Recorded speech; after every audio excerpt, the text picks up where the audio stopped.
Hi friends, welcome to Faris home food. இன்றைக்கி நம்ம பார்க்க போகிற ரெசிபி என்னென்னா மோர் குழம்பு தான். இந்த மோர் குழம்பு ரொம்பவும் நல்லா டேஸ்ட்டாக சூப்பராக இருக்குங்க. சுட சுட சாதத்துக்கு போட்டு சாப்பிடும்போது ரொம்ப அருமையாக இருக்கும். வாங்க இந்த டேஸ்டியான மோர் குழம்பு எப்படி செய்யலாம்னு சொல்லித்தரேன். வீடியோக்குள்ளே போய் பார்க்கலாம்.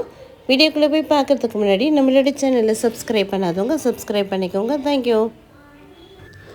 மோர் குழம்பு பண்ணுறதுக்கு பேன் வச்சுக்கோங்க. பேன் சூடாகட்டும். தேவையான அளவுக்கு எண்ணெய் ஊற்றிக்கோங்க. எண்ணெய் சூடானதும் ஒரு 10 வெந்தயம் போட்டுக்கோங்க. ரொம்பவும் வெந்தயம் போடக்கூடாது, கசப்பு தன்மை இருக்கும். 10 வெந்தயம் போதும். 1/4 டீஸ்பூன் கடுகு போட்டுக்கோங்க. காஞ்ச மிளகாய் 3 காஞ்ச மிளகாய் கிள்ளி போட்டுக்கோங்க.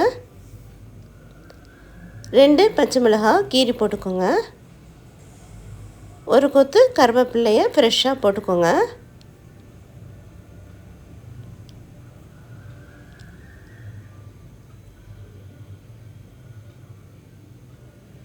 சின்ன வெங்காயம் 7லேருந்து 8 சின்ன வெங்காயம் குட்டியாக நறுக்கி போட்டுக்கோங்க. சின்ன வெங்காயம் இல்லைன்னா பெரிய வெங்காயம் அரை வெங்காயமாக போட்டுக்கோங்க. சின்ன வெங்காயம் போடும்போது ரொம்பவும் நல்லா டேஸ்ட்டாக இருக்கும். இப்போ வெங்காயத்தையும் போட்டுட்டு நல்லா வதக்கிக்கோங்க. 1/4 டீஸ்பூன் மஞ்சள் தூள் போட்டுக்கோங்க. மஞ்சள் தூளும் போட்டு நல்லா எண்ணெயிலேயே வதக்கிக்கோங்க.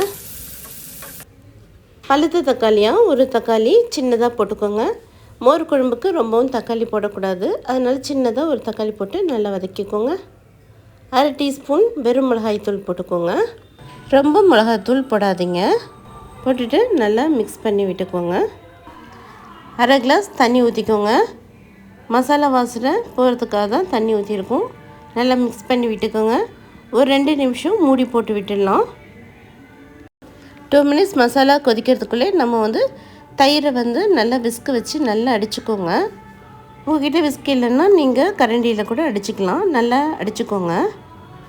திக்கான தயிராக, ரொம்பவும் புளிக்காத தயிராக ஃப்ரெஷ்ஷாக எடுத்துக்கோங்க. வீட்டில் செஞ்சாலும் சரி, கடையில் வாங்கினாலும் சரி, நல்லா ஃப்ரெஷ்ஷான தயிராக எடுத்துக்கோங்க. போதும் இந்த அளவுக்கு சிலுப்புனது. இப்போ இது ஒரு ஓரமாக இருக்கட்டும். 2 மினிட்ஸ் ஆயிடுச்சு. இப்போ ஓப்பன் பண்ணி பார்க்கலாம். பாருங்கள், நல்லா மசாலா வாசனை எல்லாம் போயிடுச்சு. வெங்காயம் தக்காளி பச்சை மிளகாயெல்லாம் நல்லா வெந்துடுச்சு. இப்போ நம்ம கடைஞ்சி வச்சுருக்கிற திக்கான தயிரையும் போட்டுக்கலாம். 1 லிட்டர் தயிர் ஊற்றிக்கிறேன். தயிர் இந்த பாத்திரத்தில் 1/4 கிளாஸ் தண்ணி ஊற்றி அதையும் கொஞ்சோண்டு ஊற்றிக்கலாம். ரொம்பவும் தண்ணி ஊற்றிடாதீங்க. நல்லா மிக்ஸ் பண்ணி விட்டுடுங்க. தயிர் ஊற்றிட்டு ரொம்ப நேரம் கொதிக்க விடக்கூடாது. ஒரு 2 நிமிஷம் அப்படியே கிளறி கொடுத்தீங்கன்னா போதும். தேவையான அளவுக்கு உப்பு போட்டுக்கோங்க. உப்பும் போட்டு நல்லா மிக்ஸ் பண்ணி விட்டுக்கோங்க. தயிர் போட்டு ரொம்ப நேரம் கொதிக்க விட்டுறாதீங்க. 2 மினிட்ஸ் அப்படியே பக்கத்துலேயே இருந்து கிளறி கொடுத்துட்டு ஸ்டவ் ஆஃப் பண்ணிடலாம். கொதிக்க விட்டுட்டிங்கன்னா மோர் குழம்போட டேஸ்ட்டே சுத்தமாக போயிடும். அதனால் பக்கத்துலேயே இருந்து 2 மினிட்ஸ் நல்லா கிளறி கொடுத்துக்கோங்க. அவ்வளோதான். இப்போ ஸ்டவ் ஆஃப் பண்ணிக்கலாம். 1 நிமிஷம் ஆயிடுச்சு. கிளறி கொடுத்தாச்சு. கொதிக்க வச்சிட வேண்டாம். இப்போ ஸ்டவ் ஆஃப் பண்ணிக்கோங்க. சூப்பராக மோர் குழம்பு ரெடி ஆயிடுச்சு. கொத்தமல்லி இருந்ததுன்னா லாஸ்ட்டில் கொத்தமல்லி எல்லாம் தூவிக்குங்க. பாருங்கள், சூப்பராக டேஸ்டியான மோர் குழம்பு ரெடி ஆயிடுச்சுங்க. இது ரொம்ப நல்ல டேஸ்ட்டாக இருக்கும். பாருங்கள் எவ்வளோ சூப்பராக இருக்குது. ரொம்ப ரொம்ப டேஸ்ட்டாக இருக்கும். இதே மாதிரி நீங்களும் செஞ்சு பாருங்கள். நான் சொன்ன அளவுகளோடு கரெக்டாக செஞ்சு பாருங்கள். ரொம்பவும் டேஸ்ட்டாக இருக்கும்.